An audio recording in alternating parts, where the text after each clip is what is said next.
Welcome to Sukesh economy classes. Telangana socio economic అవుట్లుక్లో public finance అనే అంశం గురించి మనం ఇక్కడ చూద్దాము. మరి టీజీపీఎస్సీ నిర్వహించే గ్రూప్ 2 గ్రూప్ 3 ఎగ్జామ్లో తెలంగాణ ఎకానమీ సిలబస్లో 5th చాప్టర్ మనకి పబ్లిక్ ఫినాన్స్కి సంబంధించిన అంశాల గురించి మనకి ఇవ్వడం జరుగుతుంది. పబ్లిక్ రెవెన్యూ, పబ్లిక్ ఎక్స్పెండిచర్ అనే అంశాలు క్లియర్గా మనకి సిలబస్లోనే మెన్షన్ చేశారు. మరి తెలంగాణ సోషియో ఎకనామిక్ అవుట్లుక్లో మనకి 2025-26 బడ్జెట్ ఎస్టిమేట్స్ ప్రకారం ఉన్న డేటా ఇవ్వడం జరిగింది. వాటికి సంబంధించిన మనం అంశాలు ఇక్కడ క్లియర్గా చూద్దాం. ఓకేనా? రైట్. 2025-26లో ఏంటిదండి? 2025-26 బడ్జెట్ ఎస్టిమేట్స్ ప్రకారము తెలంగాణ యొక్క టోటల్ ఎక్స్పెండిచర్ ఎంత అంటే 3,04,865 crore, 3,04,865 కోట్లు. ఇందులో రెవెన్యూ ఎక్స్పెండిచర్ ఎంత, క్యాపిటల్ ఎక్స్పెండిచర్ ఎంత అనేది క్లియర్గా మెన్షన్ చేశాడు. ప్రభుత్వం 2 మార్గాలలో ఖర్చు చేయడం జరుగుతుందండి. ఒకటి రెవెన్యూ ఎక్స్పెండిచర్, రెవెన్యూ వ్యయము, క్యాపిటల్ ఎక్స్పెండిచర్ మూలధన వ్యయము. మరి రెవెన్యూ వ్యయంలో భాగంగా ప్రభుత్వం ఖర్చు చేస్తే తిరిగి ప్రభుత్వానికి 1 రూపాయి కూడా సంపాదన రాదు. అదే మూలధన వ్యయంలో ప్రభుత్వం ఖర్చు చేస్తే భవిష్యత్తులో ప్రభుత్వానికి ఆస్తులను క్రియేట్ చేస్తుంది, ఆదాయాలను తీసుకురావడము జరుగుతుంది. రెవెన్యూ వ్యయంలో వడ్డీ చెల్లింపులు ఉంటాయి, ప్రభుత్వ పథకాల కోసం ఖర్చు చేయడం జరుగుతుంది, ప్రభుత్వ ఉద్యోగుల జీతభత్యాలు ఇవ్వడం జరుగుతుంది.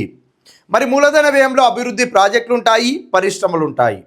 ఈ సంవత్సరంలో పరిశ్రమ కోసం ప్రభుత్వం ఖర్చు చేస్తే ఆ పరిశ్రమ ఏర్పాటైన తర్వాత అందులో వస్తు సేవల ఉత్పత్తి జరిగి ఆ వస్తువులు మార్కెట్కి వెళ్ళి లాభాలను తీసుకొస్తుంది ఆ పరిశ్రమ. ఆ లాభాలన్నీ ప్రభుత్వం యొక్క ఆస్తులను పెంచుతాయి. ఇలా మూలధన వ్యయంలో చేస్తే మనకి ప్రభుత్వ ఆస్తులను క్రియేట్ చేస్తాయి. రెవెన్యూ వ్యయంలో ఖర్చు చేస్తే ప్రభుత్వానికి రూపాయి కూడా రాదు. ఇలా రెవెన్యూ వ్యయం కోసం మనకి 2025-26 బడ్జెట్ ఎస్టిమేట్స్ ప్రకారము 2,26,982 కోట్లు ఖర్చు అవుతుందని మెన్షన్ చేశారు. క్యాపిటల్ ఎక్స్పెండిచర్ మూలధన వ్యయము అభివృద్ధి కోసము 36,504 కోట్లు ఖర్చు అవుతుందని మెన్షన్ చేయడం జరిగింది. ఇది మెయిన్గా మనం చూసుకోవాల్సిన అంశం అండి. ఓకేనా? రైట్. మరి ప్రభుత్వానికి రిసీట్స్ బడ్జెట్లో సమకూరే ఆదాయం ఎంత? టోటల్ రిసీట్స్ 2025-26 బడ్జెట్ ఎస్టిమేట్స్ ప్రకారం ఇక్కడ ఎంత చూపించాడండి? 3,04,367 కోట్ల రూపాయలు. ఇందులో రెవెన్యూ రిసిట్స్, రెవెన్యూ రాబడులు ఎంత అంటే 2,29,721 కోట్లు. ప్రభుత్వానికి పన్నుల ద్వారా, పన్నేతర మార్గాల ద్వారా సమకూరే ఆదాయము 2,29,721 కోట్లు. దీన్నే వ్యవహారిక భాషలో ఎలా పిలవాలి అంటే ప్రభుత్వము తన సాధారణ పరిపాలనలో భాగంగా ప్రభుత్వం పన్నుల ద్వారా సమకూర్చుకున్న ఆదాయము, పన్నేతర మార్గాల ద్వారా సమకూర్చుకున్న ఆదాయము మొత్తమే రెవెన్యూ రాబడి అవుతుంది. ఆ రెవెన్యూ రాబడి ఎంత ఉందండి? 2,29,721 కోట్ల రూపాయలు ఉంది. నెక్స్ట్ క్యాపిటల్ రిసిట్స్ మూలధన రాబడులు ప్రభుత్వానికి రుణాల ద్వారా, రుణాల ఉపసంహరణ ద్వారా, ప్రభుత్వ రంగ పరిశ్రమలను ఉపసంహరణ, పెట్టుబడుల ఉపసంహరణ చేయడం ద్వారా, ప్రభుత్వ రంగ ఆస్తులను అమ్మడం ద్వారా ప్రభుత్వానికి వచ్చే మార్గాలన్నీ కూడా ఇది క్యాపిటల్ రిసిట్స్లో భాగంగా ఉంటాయి. ఎంత ఉందండి ఇక్కడ మూలధన రాబడులు?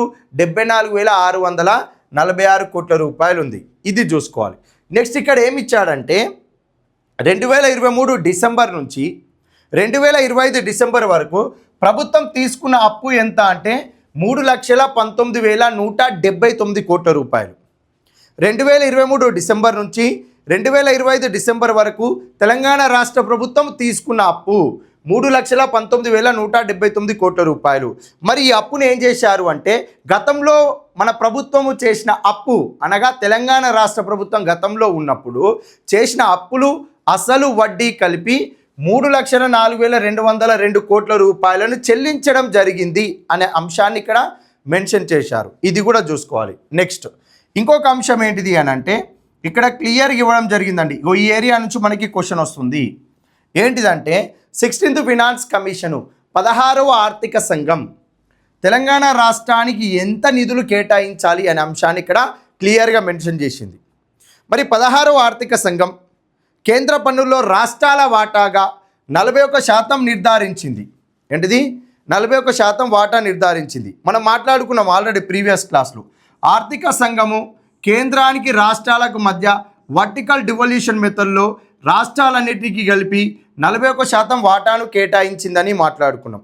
ఈ 41% రాష్ట్రాలకు కేటాయించిన నిధులను రాష్ట్రాల మధ్య పంచేటప్పుడు హారిజంటల్ డిస్ట్రిబ్యూషన్ మెథడ్లో ప్రతి రాష్ట్రానికి కూడా నిధులు వెళ్తాయి. అలా హారిజంటల్ డిస్ట్రిబ్యూషన్ మెథడ్ కోసము కొన్ని క్రైటీరియాస్ కూడా సెలెక్ట్ చేసుకుంటారని మాట్లాడుకున్నాము. ఆ క్రైటీరియాస్ ఆధారంగా తెలంగాణ రాష్ట్రానికి ఎంత నిధులు వస్తాయి అని అంటే మనకి 2.174% రావడం జరుగుతుంది. 15వ ఆర్థిక సంఘము మనకి తెలంగాణ రాష్ట్రానికి కేంద్ర పన్నుల్లో రాష్ట్రాల వాటాగా 2.102% ఇస్తే 16వ ఆర్థిక సంఘం ఏం చేసింది, కొంచెం నిధులను పెంచి 2.174%కి పెంచడం జరిగింది. క్లియర్గా అడుగుతాడు క్వశ్చన్. 16th ఫినాన్స్ కమిషన్ ప్రకారము కేంద్ర పన్నుల్లో తెలంగాణ రాష్ట్రం యొక్క వాటా ఎంత శాతము? 2.174%. ఇది గుర్తుపెట్టుకోవాలి. ఓకేనా? రైట్. అంశం ఇక్కడ చాలా ఇంపార్టెంట్. ఇది రెవెన్యూ రిసీట్స్ గురించి ఇచ్చిండు. తెలంగాణ రాష్ట్రానికి 2025-26 బడ్జెట్ ఎస్టిమేట్స్ ప్రకారము రెవెన్యూ రాబడుల యొక్క మార్గాలు ఇవ్వడం జరిగింది ఇక్కడ. ఓకేనా? రైట్. ఇందులో మనకి మెన్షన్ చేసిన అంశాలు స్టేట్ ఓన్ ట్యాక్స్ రెవెన్యూ, రాష్ట్ర సొంత పన్ను రాబడి, నాన్ ట్యాక్స్ రెవెన్యూ, పన్నేతర రాబడి, షేర్ ఆఫ్ సెంట్రల్ ట్యాక్సెస్, కేంద్ర పన్నుల్లో రాష్ట్రం యొక్క వాటా, గ్రాంట్స్ ఇన్ ఎయిడ్, గ్రాంట్ల ద్వారా వచ్చిన ఆదాయము. ఓకేనా? రైట్.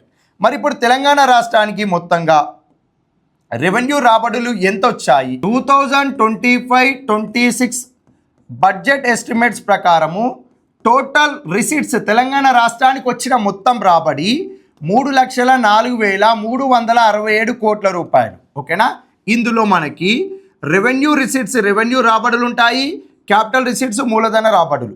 మనకి ఇక్కడ క్లియర్గా మెన్షన్ చేశాడండి రెవెన్యూ రిసీట్స్ అని, రెవెన్యూ రాబడులని. కాబట్టి ఈ రెవెన్యూ రాబడులకు సంబంధించిన అంశం చూస్తే ఈ మొత్తం 3,04,367 కోట్ల రూపాయలలో రెవెన్యూ రాబడులు ఎంత అంటే 2,29,721 కోట్ల రూపాయలండి. మరి ఈ 2,29,721 కోట్ల రూపాయలలో స్టేట్ ఓన్ ట్యాక్స్ రెవెన్యూ 1,45,420 కోట్ల రూపాయలు ఉంది. నాన్ ట్యాక్స్ రెవెన్యూ 31,619 కోట్లు ఉంది. షేర్ ఆఫ్ సెంట్రల్ ట్యాక్సెస్ 29,900 కోట్లు ఉంది. గ్రాంట్స్ ఇన్ ఎయిడ్ 22,783 కోట్ల రూపాయలు ఉంది. ఓకేనా? రైట్. అయితే ఇప్పుడు ఈ 2,29,721 కోట్ల రూపాయలు మనం 100%గా తీసుకుంటే ఈ 100%లో 63.3% రాష్ట్ర సొంత పన్ను రాబడి ద్వారానే రాబడి జరిగింది. ఓకేనా? రైట్. ఇక్కడ మనం ఇంకా క్లియర్గా చూస్తే ఒకసారి మీరు అబ్జర్వ్ చేయండి. స్టేట్ ఓన్ ట్యాక్స్ రెవెన్యూ అన్నాడండి. ఏమన్నాడండి? ఇందులో అత్యధికంగా స్టేట్ ఓన్ ట్యాక్స్ రెవెన్యూ ద్వారా ఆదాయం సమకూరింది అన్నాడు. ఎంత ఇచ్చిండో 1,45,420 కోట్ల రూపాయలు అన్నాడు. ఓకేనా? Right. Next non tax revenue ద్వారా, పన్నేతర రాబడి ద్వారా, ఏంటిది నాన్ ట్యాక్స్ రెవెన్యూ ద్వారా వచ్చిన ఆదాయం ఎంత అన్నాడు? 31,619 కోట్ల రూపాయలు. నెక్స్ట్ అదేవిధంగా అత్యధిక ఆదాయము షేర్ ఆఫ్ సెంట్రల్ ట్యాక్సెస్, కేంద్ర పన్నుల్లో రాష్ట్రం యొక్క వాటా, షేర్ ఆఫ్ సెంట్రల్ ట్యాక్సెస్. ఓకేనా? రైట్. ఎంత అండి? 29,900 కోట్ల రూపాయలు. నెక్స్ట్ అదేవిధంగా గ్రాంట్స్ ద్వారా వచ్చిన ఆదాయం ఎంతమ్మా? 22,783 కోట్ల రూపాయలు. ఓకేనా? రైట్. ఇప్పుడు చూడండి, ఈ 100%లో స్టేట్ ఓన్ ట్యాక్స్ రెవెన్యూ ఎంత వచ్చింది? 63.3% షేర్ ఉంది. నాన్ ట్యాక్స్ రెవెన్యూ ఎంత ఉంది? 13.8% ఉంది. షేర్ ఆఫ్ సెంట్రల్ ట్యాక్సెస్ ఎంత? 13.0%. గ్రాంట్స్ ఎంత అండి? 9.9%. ఓకేనా? రైట్. మరి ఇక్కడ స్టేట్ ఓన్ ట్యాక్స్ రెవెన్యూ రాష్ట్ర సొంత పన్ను రాబడి అంటున్నాం చూడండి. మరి రాష్ట్ర సొంత పన్ను రాబడి అంటే రాష్ట్రానికి సొంత పన్ను రాబడి రూపంలో ఎలా వస్తుంది అని అంటే, okay, state own tax revenue అంటే మనకి ఇందులో ఒకటి SGST, states goods service tax ఉంటుంది. అదేవిధంగా సేల్స్ ట్యాక్స్, అమ్మకపు పన్ను, స్టేట్ ఎక్సైజ్ డ్యూటీ, అదేవిధంగా వీటితో పాటు మనకి మోటార్ వెహికల్ ట్యాక్స్ అండి, motor vehicle tax. Next stamps and registration, stamps and registration duty. ఇగో ఈ 5 పన్నులన్నీ కలిపితే మనకి స్టేట్ ఓన్ ట్యాక్స్ రెవెన్యూ అవుతుంది. ఇక్కడ మనం రాసిన 1,45,420 కోట్ల రూపాయలు ఉంది చూడండి. ఇగో ఈ ఆదాయం అనేది ఇగో ఈ 5 పన్నుల ద్వారా సమకూరిన ఆదాయమే స్టేట్ ఓన్ ట్యాక్స్ రెవెన్యూ అవుతుంది. రాష్ట్ర సొంత పన్ను రాబడి అంటారు ఈ 5 పన్నులను కలిపి. ఓకేనా, రైట్. ఓకే, ఇప్పుడు అదే విధంగా నాన్ ట్యాక్స్ రెవెన్యూ అంటే పన్నేతర రాబడి అన్నాం. మాట్లాడుకునే బడ్జెట్ ఏంటండి 2025-26 బడ్జెట్ ఎస్టిమేట్స్. అంటే ఈ ఇయర్లో మనకి 15వ ఆర్థిక సంఘం యొక్క సూచనలే అమల్లో ఉంటాయి. ఇది గుర్తుపట్టడం రావాలండి. ఓకేనా, రైట్. 15వ ఆర్థిక సంఘం యొక్క సూచనల ప్రకారము కేంద్రానికి రాష్ట్రాలకు మధ్య వాటాలను నిర్ధారించేటప్పుడు వర్టికల్ డివల్యూషన్ మెథడ్లో రాష్ట్రాలన్నిటికీ కలిపి 41% వాటా ప్లస్ 1% జమ్మూ అండ్ కాశ్మీర్కి ఇవ్వడం జరిగింది. మరి ఈ 41% వాటాను రాష్ట్రాల మధ్య పంచేటప్పుడు హారిజంటల్ డిస్ట్రిబ్యూషన్ మెథడ్లో కొన్ని క్రైటీరియాస్ ఆధారంగా రాష్ట్రాల మధ్య పంచడం జరుగుతుంది. ఇలా కొన్ని క్రైటీరియాస్ ఆధారంగా హారిజంటల్ డిస్ట్రిబ్యూషన్ మెథడ్లో 15వ ఆర్థిక సంఘము 2025-26 ఆర్థిక సంవత్సరానికి గాను తెలంగాణ రాష్ట్రానికి ఎంత శాతం నిధులను పంపకం చేయాలి అన్నది అంటే ఇక్కడ మనం క్లియర్గా చూసినాం కదండి. మళ్ళీ చూపిస్తున్నా, ఇక్కడ మీరు చూడండి, ఇక్కడ ఎంత 2.102%. ఇది 15వ ఆర్థిక సంఘం యొక్క రికమెండేషన్. కేంద్ర పన్నుల్లో తెలంగాణ రాష్ట్రం యొక్క వాటా. ఈ 2.10% ఎంత అమౌంట్ వస్తుంది అని అంటే ఇక్కడ ఉంది కదా, ఈ 20,000 ఇక్కడ ఉంది కదా 29,900 కోట్ల రూపాయలు. ఈ 29,900 కోట్ల రూపాయలే తెలంగాణ రాష్ట్రానికి ఇవ్వాల్సిన 2.102%. ఇగో ఈ హారిజంటల్ డిస్ట్రిబ్యూషన్ మెథడ్లో తెలంగాణ రాష్ట్రానికి ఇంత శాతం ఇవ్వాలి. ఇంత శాతమే 29,900 కోట్ల రూపాయలు. ఏ సంవత్సరానికి గాను 2025-26 ఫినాన్షియల్ ఇయర్కి గాను. ఓకేనా, ఇలా వచ్చే డబ్బులన్నీ మన బడ్జెట్లో రెవెన్యూ రాబడుల రూపంలో రావడం జరుగుతుంది. నెక్స్ట్ అదేవిధంగా ఆర్థిక సంఘము కేంద్రంకి గ్రాంట్లు ఎలా ఇవ్వాలి రాష్ట్రాలకని కూడా రికమెండేషన్స్ ఇస్తుంది. అలా కేంద్ర ప్రభుత్వము రెవెన్యూ వ్యయంలో భాగంగా రాష్ట్రాలకు ఇచ్చే గ్రాంట్లలో తెలంగాణ రాష్ట్రానికి వచ్చే గ్రాంట్లు ఎంత అంటే 22,783 కోట్ల రూపాయలు. 2025-26 బడ్జెట్ ఎస్టిమేట్స్ ప్రకారము తెలంగాణ రాష్ట్ర ప్రభుత్వానికి గ్రాంట్ల రూపంలో 22,783 కోట్ల రూపాయలు రావడం జరిగింది. ఈ అంశాన్ని చూసుకోవాలి. ఇక్కడ మనకి క్వశ్చన్ ఎలా అడుగుతాడు అంటే 2025-26 బడ్జెట్ ఎస్టిమేట్స్ ప్రకారము తెలంగాణ రాష్ట్ర ప్రభుత్వానికి సమకూరే ఆదాయ మార్గాలలో స్టేట్ ఓన్ ట్యాక్స్ రెవెన్యూ ద్వారా అత్యధిక ఆదాయం సమకూరుతుందా లేదా, కేంద్ర పన్నుల్లో రాష్ట్రాల వాటా ఎక్కువగా వచ్చిందా అంటాడు. అంటే స్టేట్ ఓన్ ట్యాక్స్ రెవెన్యూ ద్వారానే అత్యధిక ఆదాయం వచ్చిందనేది మనకి ఇక్కడ చూజ్ చేసుకోవాలి. ఓకేనా, రైట్. నెక్స్ట్ ఇక్కడ ఒకసారి మనం చూస్తే 15th ఫినాన్స్ కమిషన్ తర్వాత మనకి 16th ఫినాన్స్ కమిషన్ ఎప్పుడైతే వచ్చిందో, మరి 16th ఫినాన్స్ కమిషను క్రైటీరియాస్ ఆధారంగా మనకి రాష్ట్రాల మధ్యలో నిధులను పంపకం చేస్తుందని చెప్పి ఇందాక మనం మాట్లాడుకున్నాం. కేంద్రానికి రాష్ట్రాలకు మధ్య నిధులు కేటాయించేటప్పుడు వర్టికల్ డివల్యూషన్, రాష్ట్రాలకు మధ్య పంచేటప్పుడు హారిజంటల్ డిస్ట్రిబ్యూషన్ అన్నాం. ఇలా రాష్ట్రాల మధ్య హారిజంటల్ డిస్ట్రిబ్యూషన్లో పంపకం చేయాలి అంటే మనకి కొన్ని క్రైటీరియాస్ తీసుకుంటుంది. మరి ఆ క్రైటీరియాస్కి ఎంత వెయిటేజ్ ఇవ్వాలి అనే అంశంలో తెలంగాణ రాష్ట్ర ప్రభుత్వము 16వ ఆర్థిక సంఘానికి ఎలాంటి ప్రపోజ్ చేయడం జరిగింది, అవి ఏ అంశాలు అనేది ఇక్కడ మనం చూద్దాం. వీటి నుంచి క్వశ్చన్ అడిగే అవకాశం ఉందండి. ఓకేనా, రైట్. 15వ ఆర్థిక సంఘము 2011 పాపులేషన్కి 15.0% వెయిటేజ్ ఇచ్చిందండి రాష్ట్రాల మధ్య నిధులు పంచేటప్పుడు. అదేవిధంగా ఏరియా ప్రకారం చూస్తే 15%, డెమోగ్రఫిక్ పర్ఫార్మెన్స్ అంటే 12.5%, ఇన్కమ్ డిస్టెన్స్ అంటే 45.0%, ఫారెస్ట్ అంటే 10.0, ఇంక్రీజింగ్ ఫారెస్ట్ ఇది కూడా లేదు, ట్యాక్స్ ఎఫర్ట్స్ 2.5%. అంటే 2011 జనాభా లెక్కల ప్రకారము అత్యధిక జనాభా కలిగిన రాష్ట్రానికి అత్యధిక ఇన్కమ్. అంటే ఎగ్జాంపుల్ మాట్లాడదాం, మనకి 1,00,000 కోట్ల రూపాయలు ఏంటండి, 1,00,000 కోట్ల రూపాయలు 41% కింద రాష్ట్రాలకు నిధులు కేటాయించిరండి ఎవరు 15వ ఆర్థిక సంఘం. మరి ఈ 1,00,000 కోట్ల రూపాయలను రాష్ట్రాల మధ్య పంచేటప్పుడు ఎలా పంచుతారంటే 2011 పాపులేషన్ ప్రకారం 15% వెయిటేజ్ ఇచ్చారు కదా, అంటే ఇందులో 15,000 కోట్లు భారతదేశంలోని రాష్ట్రాలకు జనాభా ఆధారంగా పంచుతారు. అత్యధిక జనాభా కలిగిన రాష్ట్రానికి ఎక్కువ నిధులు, తక్కువ జనాభా కలిగిన రాష్ట్రానికి తక్కువ నిధులు వెళ్తాయి.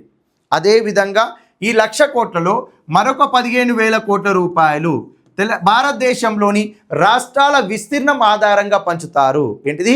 రాష్ట్రాల విస్తీర్ణం ఆధారంగా అత్యధిక విస్తీర్ణం కలిగిన రాష్ట్రానికి అత్యధిక నిధులు, తక్కువ విస్తీర్ణం కలిగిన రాష్ట్రానికి తక్కువ నిధులు వెళ్తాయి. అదేవిధంగా డెమోగ్రఫిక్ పర్ఫార్మెన్స్ ఈ 1,00,000 కోట్లలో 12,500 కోట్ల రూపాయలు 12.5%. 1971 నుంచి 2011 మధ్యలో ఎవరైతే ఏ రాష్ట్రం అయితే టోటల్ ఫర్టిలిటీ రేట్ తగ్గించుకుంటూ వచ్చిందో, జనాభాను నియంత్రించుకుంటూ వచ్చిందో, అలా టోటల్ ఫర్టిలిటీ రేట్ సంతానోత్పత్తి రేటు తగ్గించిన రాష్ట్రాలు ఉంటే ఆ సంతానోత్పత్తి ఎక్కువగా తగ్గించిన రాష్ట్రాలకు ఎక్కువ నిధులు, సంతానోత్పత్తి రేటు తగ్గించని రాష్ట్రాలకు తక్కువ నిధులు ఇవ్వడం జరుగుతుంది. మరి ఎందుకు ఇలా జనాభా ఆధారంగా 2 తీసుకున్నారు అంటే 2011 జనాభా లెక్కల ప్రకారము ఉత్తరప్రదేశ్లో జనాభా ఎక్కువ, అక్కడ టోటల్ ఫర్టిలిటీ రేట్ను తగ్గించే కార్యక్రమాలు ఎక్కువగా సఫలం కాలేదు. ఎందుకు? మరి ప్రభుత్వమే చెప్పినది కదా 2011 జనాభా లెక్కల ప్రకారం టోటల్ ఫర్టిలిటీ రేట్ మీరు తగ్గించి ఉండాలని. 1971 నుంచి 2011 మధ్యలో ప్రతి సంవత్సరం కూడా కేంద్ర ప్రభుత్వం రాష్ట్రాలకు సూచనలు ఇచ్చింది. ఏమని? మీ రాష్ట్రాల్లో జనాభాను తగ్గించండి, టోటల్ ఫర్టిలిటీ రేట్ని తగ్గించండి అన్నది. అలా మెరుగైన ప్రగతి సాధించిన తెలంగాణ, ఆంధ్రప్రదేశ్ లాంటి రాష్ట్రాలు ఈ 2011 పాపులేషన్ ఆధారంగా డబ్బులు పంచితే మేము టోటల్ ఫర్టిలిటీ రేట్ తగ్గించినాము, జనాభా తగ్గింది, మాకు డబ్బులు తక్కువ వస్తాయి. మరి మేము మెరుగైన ప్రగతి సాధించాము టీఎఫ్ఆర్లో, మీరే చెప్పారు అని కేంద్ర ప్రభుత్వాన్ని క్వశ్చన్ చేస్తే ఓకే రైట్, డెమోగ్రఫిక్ పర్ఫార్మెన్స్ కింద మీకు కూడా ఒక క్రైటీరియా పెట్టిస్తామని 15th ఫినాన్స్ కమిషన్ తోటి డెమోగ్రఫిక్ పర్ఫార్మెన్స్ను కూడా వాళ్ళు ప్రపోజ్ చేశారు. మరి డెమోగ్రఫిక్ పర్ఫార్మెన్స్ కింద ఎవరైతే టోటల్ ఫర్టిలిటీ రేట్ జనాభాను తగ్గించిన రాష్ట్రాలు ఉంటారో వాళ్ళకి హైయెస్ట్ నిధులు ఇస్తారు. జనాభాను తగ్గించకుండా నియంత్రణ చేయకుండా ఉండే రాష్ట్రాలకు తక్కువ నిధులు వస్తాయి. ఇక్కడనేమో యూపీకి ఎక్కువ నిధులు, ఇక్కడ యూపీకి తక్కువ, ఇక్కడ తెలంగాణకి యూపీతో పోలిస్తే తక్కువ, ఇక్కడ తెలంగాణకు యూపీతో పోలిస్తే ఎక్కువ, ఇలా రావడం జరుగుతుంది. బ్యాలెన్స్ అవుతాయి రాష్ట్రాలు. నెక్స్ట్ ఇన్కమ్ డిస్టెన్స్ అంటున్నాం, ఆదాయ వ్యత్యాసము. పర్ క్యాపిటల్ ఇన్కమ్ ఆధారంగా తీసుకుంటారండి. ఇక్కడ ఏంటిది? పర్ క్యాపిటల్ ఇన్కమ్ ఆధారంగా తీసుకుంటారు. ఇప్పుడు హర్యానా రాష్ట్రం యొక్క పర్ క్యాపిటల్ ఇన్కమ్ హైయెస్ట్ ఉంటుంది. హర్యానా రాష్ట్రం యొక్క పర్ క్యాపిటల్ ఇన్కాన్ని బేస్ చేసుకొని భారతదేశంలోని వివిధ రాష్ట్రాల యొక్క పర్ క్యాపిటల్ ఇన్కాలను కంపేర్ చేస్తే ఏ రాష్ట్రం యొక్క పర్ క్యాపిటల్ ఇన్కమ్ హర్యానా రాష్ట్రం యొక్క పర్ క్యాపిటల్ ఇన్కమ్తో పోలిస్తే గ్యాప్ ఎక్కువ ఉందనుకో వాళ్ళకి ఎక్కువ నిధులు ఇస్తారు. ఎగ్జాంపుల్, హర్యానా రాష్ట్రం యొక్క పర్ క్యాపిటల్ ఇన్కమ్ 4 లక్షల రూపాయలు ఉంది. తెలంగాణ రాష్ట్రం యొక్క పర్ క్యాపిటల్ ఇన్కమ్ 3,90,000 ఉంది. గ్యాప్ ఎంత? 10,000. హర్యానా రాష్ట్రంది 4 లక్షలు, అదేవిధంగా ఉత్తరప్రదేశ్ 2 లక్షలు, గ్యాప్ 2 లక్షలు ఉంటుంది. ఇలా ఇన్కమ్ డిస్టెన్స్ ఆదాయ వ్యత్యాసం ఎక్కువగా ఉన్న రాష్ట్రానికి ఎక్కువ నిధులు, తక్కువ వ్యత్యాసం ఉన్న రాష్ట్రానికి తక్కువ నిధులు ఉంటాయి. నెక్స్ట్ ఫారెస్ట్, అడవులకు ఎంత ఇచ్చారు? 10% ఇచ్చిరండి. అదేవిధంగా ట్యాక్స్ ఫిజికల్ ఎఫర్ట్ 2.5%.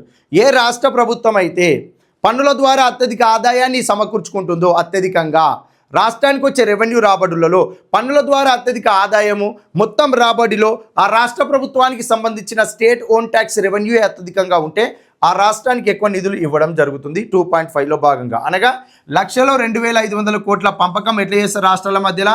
ఏ రాష్ట్రం అయితే అత్యధికంగా స్టేట్ ఓన్ ట్యాక్స్ రెవెన్యూ వసూలు చేసుకుంటుందో ఆ రాష్ట్రానికి ఇందులో నుంచి ఎక్కువ నిధులు ఇస్తారు. ఇది 15th ఫినాన్స్ కమిషన్ది. మరి 16వ ఆర్థిక సంఘానికి తెలంగాణ రాష్ట్ర ప్రభుత్వం ఏమని ప్రపోజ్ చేసింది అంటే, పాపులేషన్ ఆధారంగా మీరు 5% నిధులనే పంచండి. అంటే 1,00,000 కోట్ల రూపాయల సెంట్రల్ ట్యాక్సెస్ ఉంటే అందులో 5,000 కోట్ల రూపాయలను మీరు 15,000 కోట్లు కాదు, 15% వద్దు, 5,000 కోట్లనే ఏం చేయండి? పాపులేషన్ ఆధారంగా పంచండి. ఎందుకంటే తెలంగాణ కంటే అత్యధిక జనాభా కలిగిన రాష్ట్రాలు చాలా ఉన్నాయి. అందులో వాళ్ళకి ఎక్కువ నిధులు పోతాయి కాబట్టి తెలంగాణకి తక్కువ వస్తాయి కాబట్టి తక్కువ వెయిటేజ్ ఇచ్చింది. అదేవిధంగా ఏరియా ఆధారంగా చూసినా కానీ తెలంగాణ కంటే ఉత్తరప్రదేశ్, రాజస్థాన్, మధ్యప్రదేశ్, మహారాష్ట్ర ఇవన్నీ కూడా ఎక్కువగా ఉన్నాయి కాబట్టి ఏరియా ప్రకారం కూడా తక్కువ వెయిటేజ్ ఇవ్వాలని చెప్పి తెలంగాణ ప్రభుత్వం చెప్పింది.